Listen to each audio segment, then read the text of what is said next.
इस वक्त मैं मौजूद हूँ सियालकोट में जिनाह स्टेडियम के बाहर आमिर वसीम क्रिकेट एकेडमी में। और आमिर वसीम साहब का नाम किसी तारुफ का मोहताज नहीं है। बेइंतहा क्रिकेटर्स उन्होंने सियालकोट से प्रोड्यूस करके दिए हैं। अब वो हम में नहीं रहे तो उनके जो बेटे हैं तैयब आमिर, वो उन्होंने एकेडमी का चार्ज संभाला हुआ है और एकेडमी किस तरह से चल रही है इसके बारे में हम तैयब से बात करते हैं। तो मुझे ये बताइए कि आपके वालिद तो बहुत बड़े आदमी थे और बहुत से उन्होंने खिलाड़ी प्रोड्यूस किए, तो उनके जाने के बाद इस एकेडमी को चलाना एक बहुत बड़ा चैलेंज होगा आपके लिए। बिल्कुल, काफ़ी मुश्किल था अर्ली डेज़ में, तो उसके बाद काफ़ी कुछ सीखा वो के साथ साथ और बुरे हालात में निकल के आज अल्हम्दुलिल्लाह जैसे ही सिर्फ उनकी कमी है जो कि सारी होती रहेगी,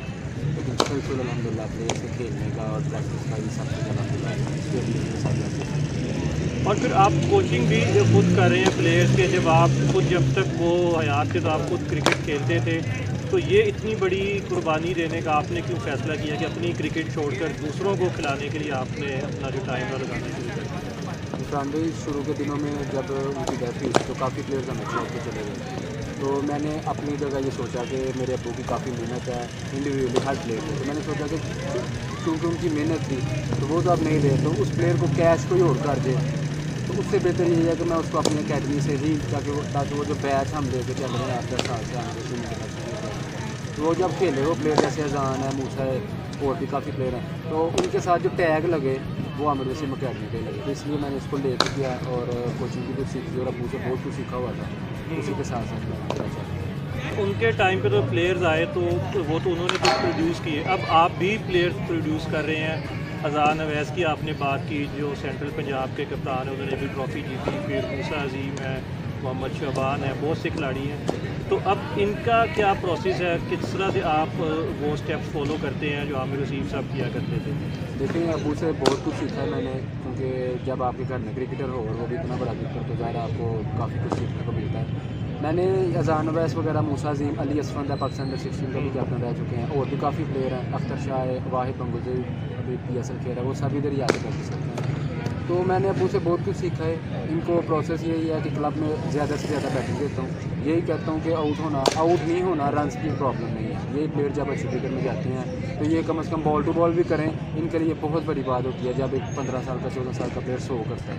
यही कहता हूँ कि बैटिंग अगर के बैट्समैन है, यही कहता हूँ कि लंबी इनिंग बनाओ, कोई बॉलर है तो उसको उसके टेक्निक के साथ काम करके उसे आउट की तरफ नहीं कंटेन की तरफ ज़्यादा फोकस करवाता हूँ। तो जो कुछ उनसे सीखा है कोशिश यही होती है कुछ आगे पास ओवर करूँ और उसका अलग फ़ायदा। कोचेज़ आमतौर पर बड़ी एज के होते हैं, सफ़ेद बाल होते हैं, तो जो लड़के हैं वो कुछ आपके रोब में रहते हैं या वो बिल्कुल आपको दोस्तों की तरह ले रहे होते हैं कैप्टन? देखें फर्स्ट ईयर जब भी एडमिशन लेने आता है तो फिर मैं यही कहता हूँ कि डिसिप्लिन पे कोई कंप्रोमाइज़ नहीं होगा, तो ये मेरा एक तरीका है, आप कह सकते हैं तरीका वारदात है कि उसको मैं पाबंद कर देता हूँ कि अगर डिसिप्लिन तो जिस दिन मुझे कहीं कोई गिला होगा तो मैं आपका बैग उठवा दूँगा। तो इस चक्कर में प्लेयर को रिस्पेक्ट करनी भी पड़ती है। कुछ मेरा अंदाज़ ही ऐसा है कि मैं दोस्ताना रहता हूँ और प्लेयर्स के साथ एक फ्रेंड माहौल के साथ चलता हूँ, एज मैटर नहीं करता। आमिर भाई से भी जब मेरी बात होती थी तो उन्हें भी PCB से कोई सपोर्ट नहीं थी, आपको भी लगता है कि कोई पाकिस्तान क्रिकेट बोर्ड से सपोर्ट नहीं है, तो इस एकेडमी ने इस जगह ने इतने प्लेयर्स प्रोड्यूस किए हैं, तो आप क्या चाहते हैं कि अगर पाकिस्तान क्रिकेट बोर्ड किसी तरह से इन्वॉल्व होना चाहे आप लोगों के साथ? देखिए टू बी ऑनेस्ट इनके पाकिस्तान क्रिकेट बोर्ड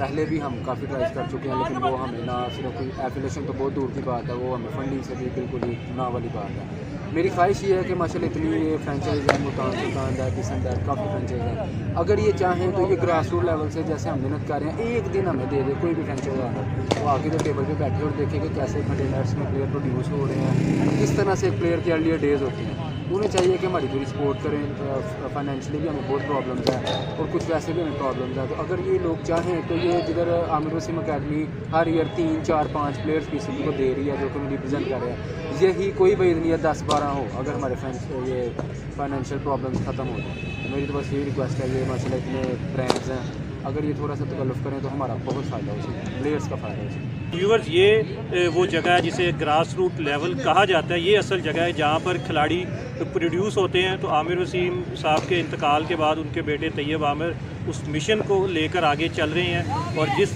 तरह से जितनी रफ्तार से सियालकोट से प्लेयर्स आ रहे हैं, तो जो लोग PSL के साथ अटैच हैं या पाकिस्तान क्रिकेट बोर्ड के साथ अटैच है, उन्हें एक नज़र डालनी चाहिए आमिर वसीम क्रिकेट एकेडमी पर कि ऐसी क्या ख़ास वजह है कि यहाँ से पाकिस्तान को हर साल बेइंतहा टैलेंट मैसर आ रहा है।